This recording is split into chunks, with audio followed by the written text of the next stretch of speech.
Katy, and I will be showing you how to join picots. So go ahead and get your thread and your tatting needle, and we will get started. Okay, now that you have your supplies together, I'm going to show you a few examples of what joined picots look like, and after that, then we'll get started, and I'll show you how to do it.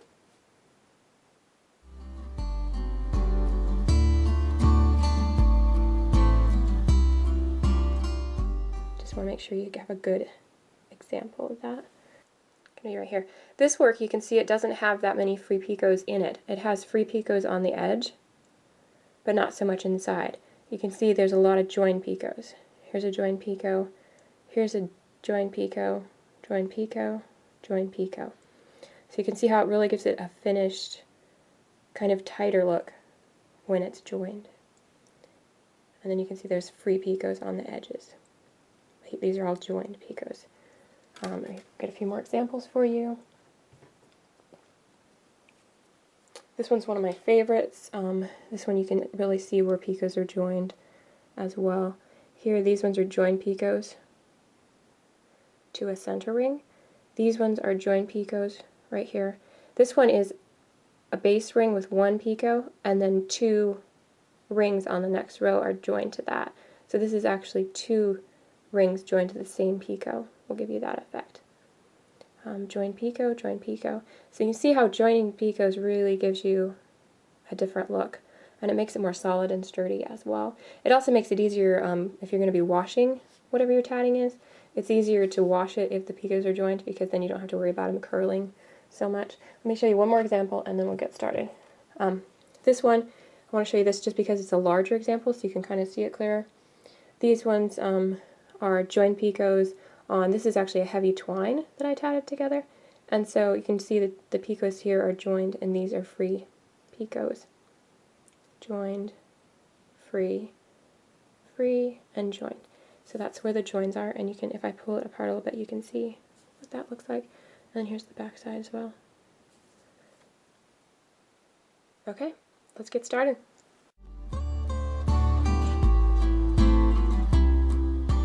You can see I've already made two rings that are joined by their picot and two chains. Now if you want to go ahead and catch up with me here, or if you just want to follow along and do a picot on a project you're working on, either one is great. If you want to catch up to where I'm at right now, it's simply 3 double stitches, 1 picot, 3 double stitches, 1 picot, 3 double stitches, 1 picot, 3 double stitches. That's for a total of 12 double stitches and 3 picots, and then the chain is the same count. So 3 double stitches, 1 picot, 3 double stitches, 1 picot, 3 double stitches, 1 picot, 3 double stitches, for a total of 12 double stitches and 3 picots. And you're just going to repeat that. Once you have one down, then you're ready to follow along with me. You just need to make sure you have one ring already made and a chain. Okay, here we go.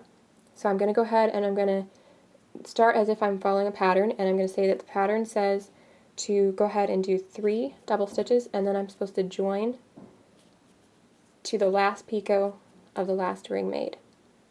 So the last ring made would be this one, and the last picot would be this one. So to determine which is your last picot, you're just going to look at your work and say, okay, where was my starting point? That would be your very first picot. So on your first ring, your first picot would be that one. On your second ring, your first picot would be this one. So for this, in this particular case, the last picot would be the one on the right, facing my work. So I'm ready to join.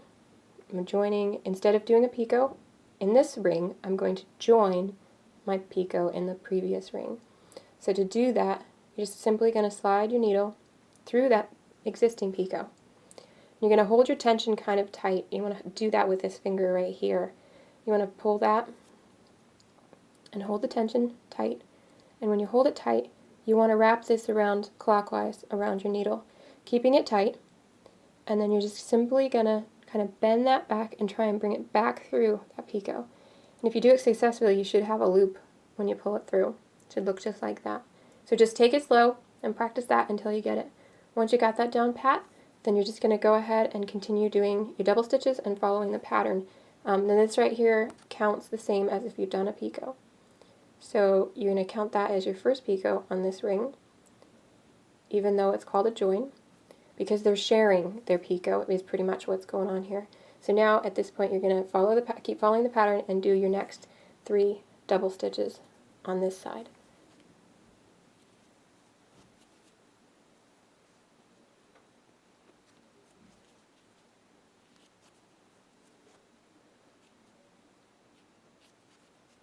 Once you have those 3 done, then you're going to keep following your pattern, which then calls for another picot, because remember it's 12 double stitches and 3 picots. So we're going to keep doing that until we have a total of 3 picots on here, separated by 3 double stitches.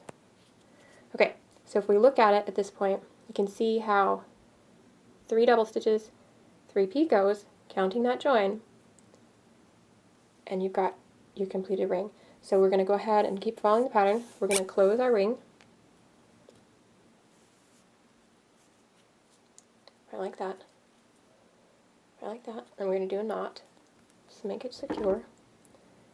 And if you need to know how to do the knot, or the closing the ring, any of that, you can go back to the previous videos on how to do the beginning tatting. They're always there for you for reference. Okay, there we go. And you can look here, you can see where the rings have been joined. So just keep practicing that, take it as slow as you need, rewatch the video as many times as you need. Just go at your own pace and don't get frustrated. You're doing great and you're gonna get it.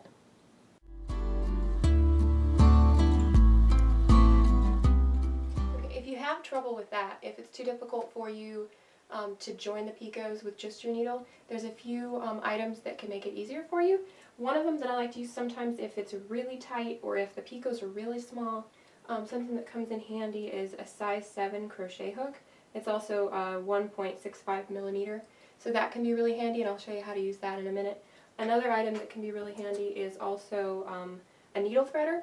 If you have one of those laying around, that can be handy as well if you have any difficulties with this. So yeah, if you have them, get them together and I'll show you how to use those.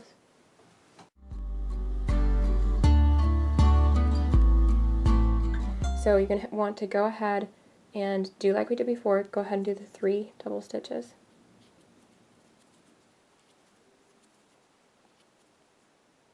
Okay, at this point, what you're going to do is you're going to grab a crochet hook, and the particular crochet hook that I like to use is a size 7. It's really small, and it's just going to be that much easier to get it on your needle if you use a crochet hook. It goes a little bit slower, but if you can't get it with the needle, this is a really good option. So you're just going to catch that thread with your crochet hook, and using the hook of the crochet hook, pull it through that picot. And then once you have it pulled up, you're just going to go and kind of put it over the end of your needle and loop it on. Remove your crochet hook, and pull that thread tight, making sure it doesn't come off the end of your needle. And there you go. Voila. It works just as good as doing it the needle method.